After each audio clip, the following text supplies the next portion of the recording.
Great personalities right there. Chioma Ajionwa, first woman to win an Olympic gold medal for Nigeria. May so rest in peace. Arguably the most dangerous striker in the history of football in Nigeria, Rashidi Yekini, and of course Blessing Okagbari doing a thing also on the track. So Nigerian sports has been there, done that. Feedback mechanism for you. Share with us your memorable sporting moments in Nigeria as we celebrate 57 years of independence. On Twitter, channels_sports, Facebook channels IFN Sports. You saw highlights of the ITO Cup game between Niger Tornadoes and FC Ifeanyi Uba. It ended 4-2 in favor of Niger Tornadoes. But we'll get back to that later. But let me get you talking. The four corners, we talked about them the other time. I said going to Dar es Salaam shouldn't cause much problems for them, and it didn't. Good independence gift, say Nigerians take. Absolutely, it was absolutely emphatic. It was comprehensive from the girls, and that's what you want to see. Where in female football in Africa, we can't be referred to as the giants because the exposure, the girls, the quality, the talent. Rashida Jibade, we talked about her in the first leg, showed her quality again, scoring 2 in that one. But 6-0 was an emphatic scoreline. Let's bring Morocco. Let's see what we can do to Morocco, because I'm very confident that these girls are really, really fired on to achieve something really outstanding. The World Cup is the target. Can they get there? I'm certain they will. Okay, so that's it. Someone corrected me on social media. I said, Austin, it was 6. You counted 7. Independence gift. I just it's actually Nigeria 6. Tanzania 0 right there in front of their fans. Show them that, look, we're a better side. Toby 9-0 aggregates. That's how women football does it. No much, hassle. Ghana also went on to win. But most importantly is that one against Morocco. November, we shall have the second round appearance. This didn't give them problems. Morocco can worry them.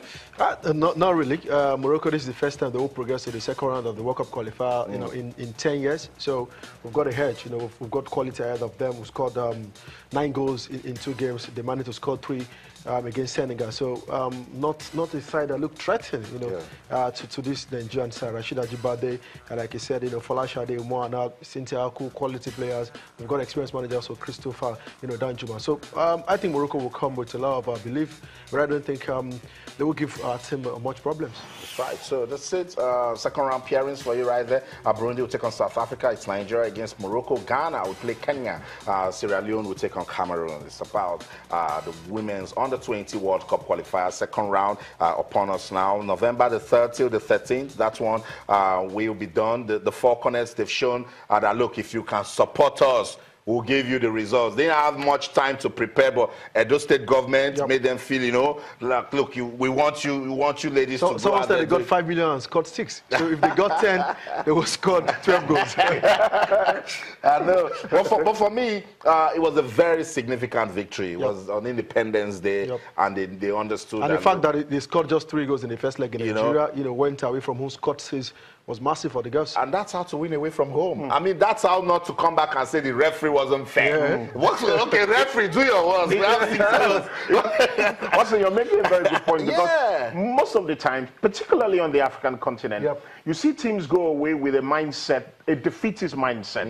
But when you go away from home and you get very positive, you play on the front foot, you show real desire to attack your opponent, things like this can happen, because by the time you score 1-2, the floodgates open and you could just score goals for fun. And I thought the Falcons to really show their quality. I remember one time I spoke to former Super Eagles coach Clemens Vesterhoff. I said it was so easy for the Super Eagles back in the day to go away, pick the point. He says you just tell them, when you travel abroad, win new fans. Win new fans. So the Falcons, they have new fans now. They will be supporting them in the next round, because they know that they came there, they saw, and they conquered. So that's it. With the four corners, we'll continue to monitor that one also. This is the place to be if you want to get all of the information as regards that. Let's move on now, guys. The big one is on Saturday. The Super Eagles of Nigeria will fight out against the Chipolopolo of Zambia. Zambia beaming with confidence. The Super Eagles, lovely momentum, particularly with what they did with Cameroon. Particularly you that is just coming from Ghana. Honestly, yes, with due respect to the Zambia team, they did well against Algeria on away. Brilliant performance from the group. I don't have much fears. Like I said, I just want to give them a bit of respect. But I think Nigeria have got the psychological advantage. I mean, we've done very well in the World Cup qualifier. Started well against Zambia in Ndola, 2-1. You know, that emphatic win against, you know, Nigeria, 3-1. And then, I mean, the 4 points off the African champions, Cameroon, you know, put Nigeria on the hedge and as a favorite in this one. But that doesn't mean they need to go to sleep. That doesn't mean they should, you know, come into the game and feel it is done and dusted. I still think the team have to work hard. And they have to put everything into this one because, you know, Zambia have got nothing to lose. They want to come here and open up and see if they could get a win. I mean, so it put us on that hedge and put us into that belief that we can get the job done. I mean, guys have started coming in. Yeah. The players are also showing passion. They're showing commitment that they want to be at the World Cup. You know, Mikel said in Yaoundé after the game that he wants to lead Nigeria to the World Cup, you know, next year. You know, some players want to be at a second World Cup, some to be their first time. So the players, General Troy and everyone are putting a lot of, you know, are working into this one. So I think with that support, you know, we've seen several times Austin, you know, I think with everything put in place, with logistics and everything, we should get our win. I don't care about how the win will come. If it's going to be 2-1, 3, I don't care. I just want Nigeria to go there and win. And it's possible. When Nigerians don't start caring about the win, then it hasn't that.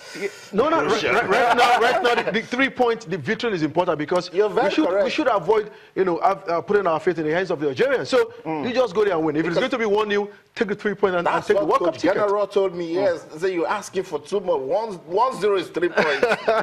But it's very important. I'll come to you, but just to let our viewers know that Israel duo of John Ogu and Anthony Nwakweme are part of the early arrivals. The Super Eagles camp for Saturday's 2018 World Cup qualifier against Zambia.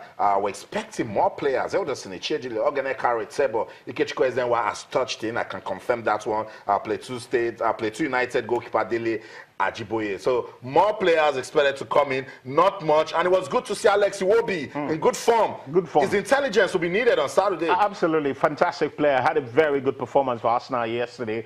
And if there's something Arsene Wenger has been asking him to do, is putting the ball in the net. We know he's got creativity. He's got the ability to wriggle his way out of tight spaces and very talented footballer, but he's got to do well in the final third, scoring goals and making assists. Very good. But I also think that concerning this game, it would be very naive of us to underrate the Zambians. It would be utterly naive if we go into that game thinking it's done and dusted, because I saw the Zambians against the Algerians. I thought they've got real talent about them, and there's youthfulness in that side. You have Patson Daka, you have Inongwepu, and Fashion Sakala. These are players who come here with little or no pressure. They have nothing to lose. If they lose to Nigeria, nobody will say Zambia. Nobody is going to give them a stick for losing to Nigeria. That's right. Particularly that they lost the first leg in Ndola. The pressure is on Nigeria. Big time. We've got to go out there and give a result. We've got to be positive. Against the Cameroonians, Austin, we showed the kind of positivity that I've not seen in a very long time.